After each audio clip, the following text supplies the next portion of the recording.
Say, kids, what time is it? It's kind of like watching TV, but, in your car. 104.7 The Cave, Mike the Intern, Jay Stevens back in the studio. Once again, it is Dark Side of the Stream, episode 79. And this week was my pick. Worst roommate ever on Netflix. Jeez, Mike. Oh, dude, it was a Went good. dark on us again. Oh, real good. Good. Here I come in with the party with Rick James, cocaine and glitter. Everything's good and then now. I got to flip it to now back to sad reality. crazy roommates and crazy grandmas. You can watch this on Netflix. It's a series. I think there's like 4 or 5 episodes. Some pretty crazy stuff. But before we get into some of the, we're really just today going to talk about the first episode because in itself is really pretty much, it was my favorite as far as a full episode of this. But before we get into that story, like some of the guys you could picture doing shady stuff. Yeah, and the second episode, the Asian dude like living with the Marine, like that's a really bad example the third one of the police. It sucks. The marathon dude. The thing that sucks about that situation was like, she had called the police and said, this guy is crazy, but they can't do anything until something happens. And that's probably one of the hardest things. Like if they don't have, or what are you supposed to do? Bad situation for her and what ended up happening, but we're not going to talk about it. We're just going to focus on the first episode. But before we do that, did you ever have roommates? Only a couple times in my life because I was always shacked up with girls. So you were the roommate. No, I was the worst roommate ever. She would be living with some of her girlfriends, and then all of a sudden, some guy's like, "Hey, MJ, I'm gonna be staying here for a while. Let me ruin your life." God, no. Well, I didn't mean to set it up like that. I was hoping. I had some funny roommates times. I guess I have some funny experiences I could share. Sure. Yeah, give me one. Yeah. Give me one. I was living with one of the bouncers from the club that I was helping run, and he was a playboy as well. And so we had this apartment, and we had a bird in there, a little cockatiel or something. We called it our ghetto chicken. And one time we had some girls over, and other girls came banging at the front and back door trying to get in. And we're like, shh, they'll leave in a little bit. They'll leave in a little bit. It's cool. That should have been red flag for all the girls involved. But anyway, I think that's probably my only good story that I can remember. Jay, the worst roommate ever. I was living with people as soon as I could get out of the house up until the moment that I could get my own house, and I was like, never again. I don't want to say that I had, I don't, because towards the end, most of the roommates I had were like my best friends, and we were just like in the mid to last part of college. So we'd kind of grown up. We definitely destroyed every house we were at. I mean, lost a deposit on every house. I remember there was one house we lived on Sunset that already had a lot of really good recording gear and guitars, but because we were living so nefarious and we just had the door was always wide open. Yeah, just party anytime. Yeah, I had my own lock and key on my door because I had so much expensive gear. Not that I didn't trust my roommates, I just didn't trust to come over or who was going to be in our house. I locked that door one time when I was drunk and I couldn't get into it. So I tried to kick it down and I ended up putting my foot right through the door. And the next kick, I kicked the entire indoor frame off the wall.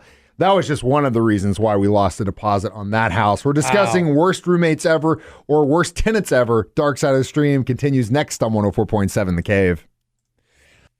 104.7 The Cave. Mike the Intern, Jay Stevens back in the studio. It is Dark Side of the Stream, episode 79. Discussing worst roommate ever on Netflix. So, first episode tells the story of a woman named Dorothea Puente. And this in itself could have been, and we are going to dedicate that story to this entire podcast because it could be a movie, this one little story. Yeah. Insane. Yeah. It's insane that this woman existed at this time and did what she did for so long. Right downtown Sacramento. Literally 4 blocks away from the state capitol in California. Yeah. The detective involved in this makes that comment towards the end. He goes, it blows my mind that I'm standing 4 blocks away where there were people buried in the backyard and went unnoticed forever. Yeah. So what she was earning was it like a house, like almost like a halfway house type thing, or what was it like? So let's reel it nature versus nurture here. Dorothea Puente really was just thrown out into this world, and she did not have a chance. Both her parents were alcoholics. Her father repeatedly threatened to commit suicide in front of his kids. He died of TB in 37. Her mom immediately lost custody of the children right after that, died in a motorcycle accident by the end of that year. Her and her brothers and sisters were sent to live in an orphanage where she was sexually abused. Her first marriage happened at 16. And she basically was just kind of thrown around. She ended up becoming a prostitute, then later on became a madam. She operated a brothel, went to prison, then got out, and would go around pretending like she was a doctor to elderly people, would drug them while they were drugged, would steal from them. Then she ended up getting busted for doing that. Went to prison. Where she basically went to, I guess, con college is what they would call it. She learned and figured out her stick. Because as a felon and having done what she did, part of her probation or parole was that she could never be involved in like any kind of medical field. She couldn't be a nurse. She couldn't be a doctor. She couldn't run any kind of like medical place and or halfway house, which is what she ended up doing. It seemed like it was kind of like a halfway house type thing. Yeah, and what she ended up doing was she would take these people off the street, be elderly, schizophrenic, whatever, and she would take them in, and then in exchange of getting their Social Security checks, she would put them up. She'd cook them meals, take care of them, blah, blah, blah, blah, blah. Well, it all kind of started with she made friends with this lady who had a lot of money. They ended up going in on a restaurant together, kept taking money. Eventually, when that well dried up, she killed her. Yeah, as you do when you're a psychopath, a nefarious person. Well, and the crazy thing is, you look at a person like this, and she just didn't have any. I guess looks like a little old lady, man. We'll get to that in a minute. That thing blew my mind. But she kills this woman, gets away with it, takes money, buys a house, and then starts having this rotating door of people. And it wasn't until a very good, and I feel so bad for that social worker. Had it not been for that social worker, this lady could have continued doing this for years because no one rose a red flag. Most of these people were homeless, didn't have family, didn't have connection. You can't be reported missing if no one cares about you. Right. Well, luckily one of them did. They did have someone that cared about him. We'll talk about that story next. Dark Side of the Stream on 104.7 The Cave.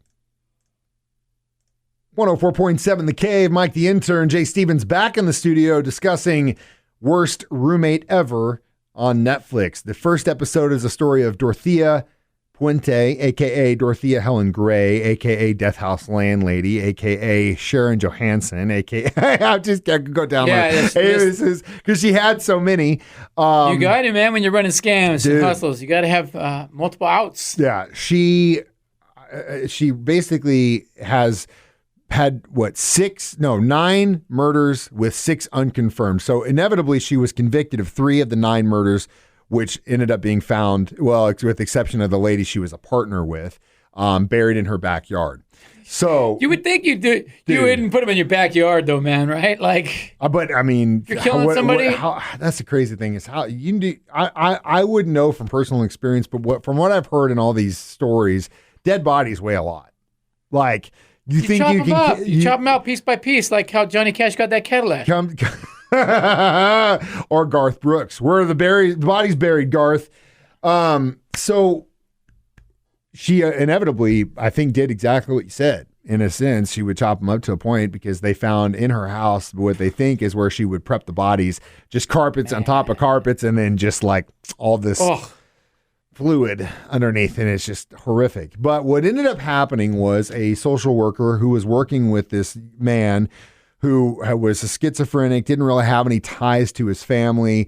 He went by Bert, was actually living in a detox area in California. And she started talking to this guy and she was like, why are you in detox? And he said he would prefer to be in detox as opposed to a foster home or a mental health care facility because he felt like they treated him better in detox than they did. That says something about the mental health industry, at least at this point in history.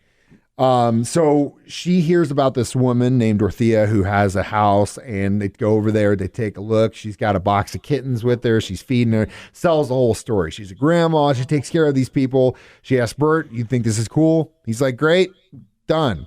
She would check in on him. And all of a sudden one day he's not there. Dorothea says he went to Mexico with his family. Yeah. She's like, what? Well, come to find out, after one of the tenants kind of ratted her out, said something's going on here, they filed the missing persons. They did a little bit of a looking and checking. And when the detectives were there, they didn't really find out what was actually going on until one of the tenants slipped the detective a note that says she's making us she lie wants for me to her. lie. So they bring that guy in, and he tells a story that all the lies. Now, he didn't see anything per se, but he tells a story about how she had basically sold him this story.